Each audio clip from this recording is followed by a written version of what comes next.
Hans Niemann plays better than Stockfish against Daniil Alphazero. Welcome to a Hans Dubov rematch where Hans traveled to Moscow to take revenge from Daniil Dubov. And in this video, we are going to see one of the best and most accurate blitz chess games of 2025. Hans is playing with the white pieces against Daniil Dubov. It's round 12 and Dubov is already 3 points ahead of Hans Niemann. So Hans have to win this game to come back to the tournament. In this game, Hans started with pawn to e4 and we have knight c6. This is why I call Dubov Alphazero. He's the most creative guy in the chess world and he plays with knight c6.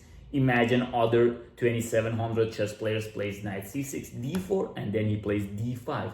Now, if white takes, it will transpose to some Scandinavian defense. But Hans decides to play e5, and now bishop f5, and now black is developing the bishop. And after that, he just wants to play e6, and the bishop is out. Hans plays c3, he says, okay, I just want to play safe.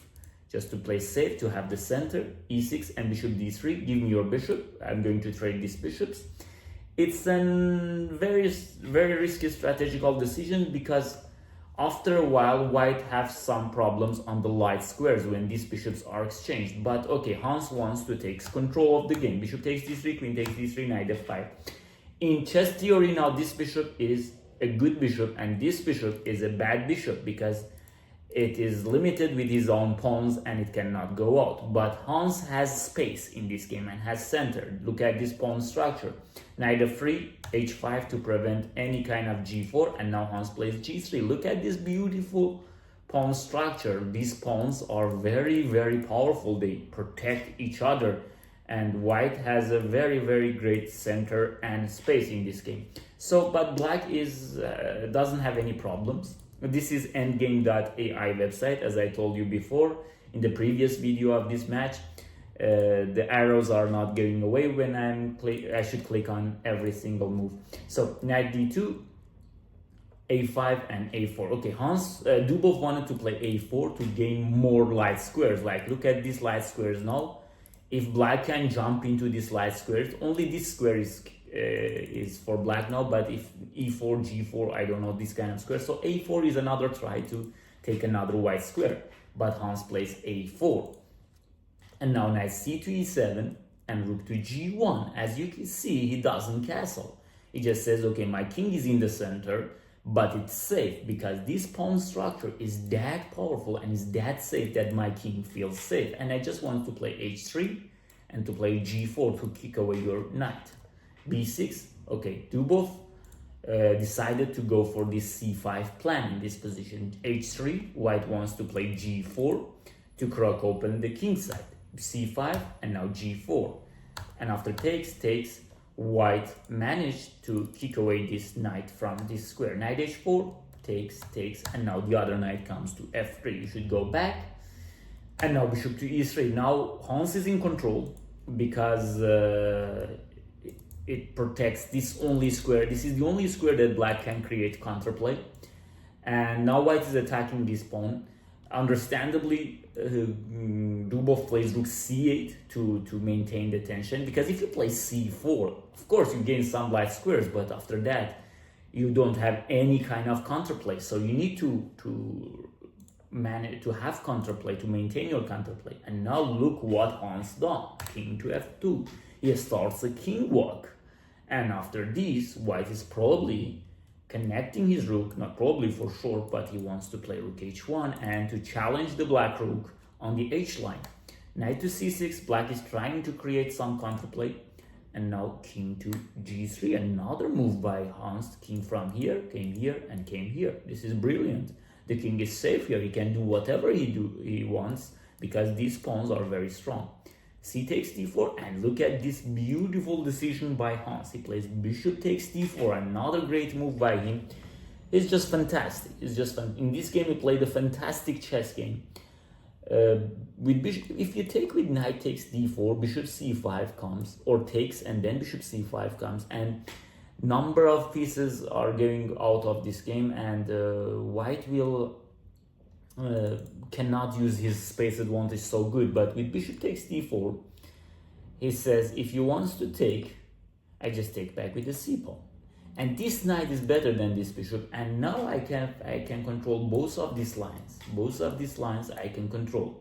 Because your rooks are not connected, and my rooks are, I can take control of whatever line I want. So black decided to not take, and he plays bishop c5, but now rook h1. Once again, same thing. If you take, I'll just take back. And I need my knight. This is the most important thing.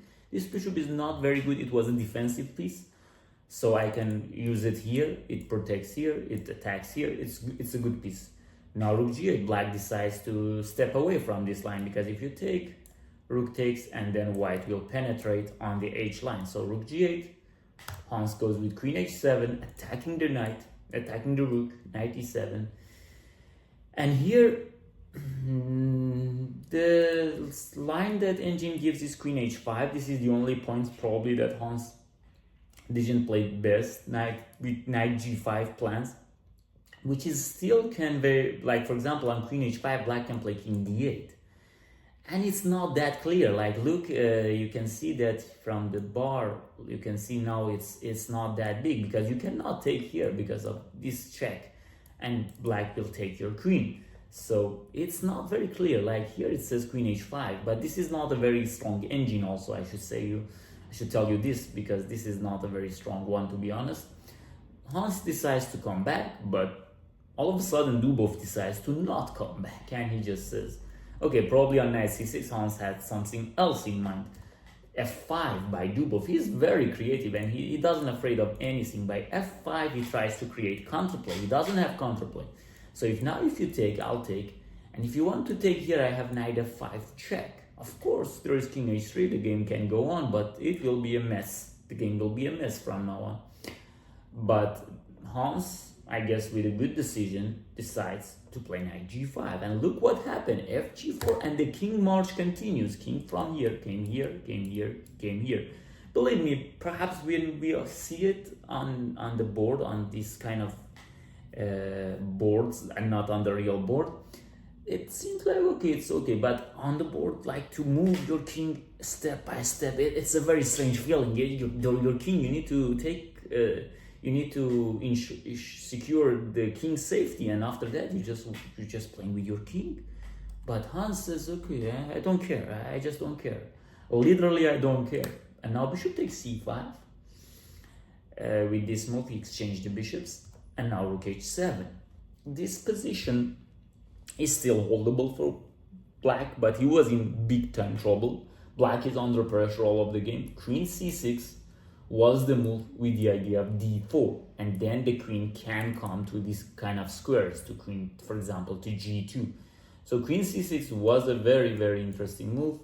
White could have played queen h3 with the idea of queen h5 or queen f3. There are ideas for white, but it was the best try for black. But in the game, Dubov decides to play rook f8, a big mistake, and now rook h1. From now on, it's very hard. Of course, rook c4 still exists, good move to attack f4, and also to prevent white queen from coming to h6. Because in the game, he plays queen e7, and suddenly queen a6 jumps into the black's position. Now white is attacking from both sides. Rook h8 is coming, queen to a8 is coming, queen takes b6 is coming, and it's very hard, especially when you're in time scramble. You cannot control this. He plays queen d7, back, but rook h8, and queen takes b6. There are other good moves, like rook f8 is also winning here, but queen b6 attacking this rook, and this rook can also be taken whenever we want. Rook c6 takes another pawn, and after knight h6, okay, it says, okay, if you take here, I'll just take back. Of course, rook h7 is also winning. Rook h6, gh6, and for the final move, rook h7, I guess, is also winning. Yeah, for sure winning the queen. But Hans plays queen b7 and queen b4 and taking the rook on f8. This was the game. We can watch it from the beginning once again. The game was from this strange opening by Dubov, and then Hans took control. He had space. He controlled all of the board. This g4 plan was great, and now this king f2, king g3 was beautiful.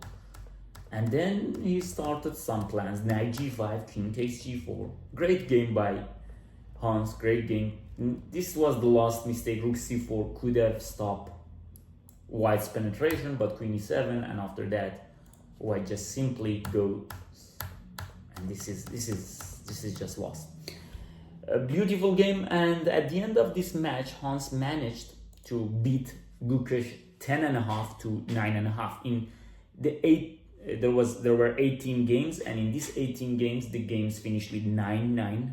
They're very close, and two mini match games happened, and after that Hans won the first game. He was a little bit worse, but won the first game, and the second game became draw, and after that Hans won this match against Dubov, and at the end of the day he took his revenge.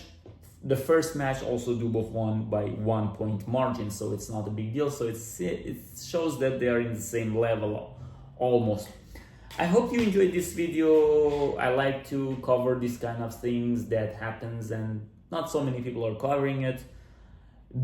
Both of these players are playing fantastic chess. I like to see more from them. And if you like so, also like the video, and remember always to enjoy chess and life.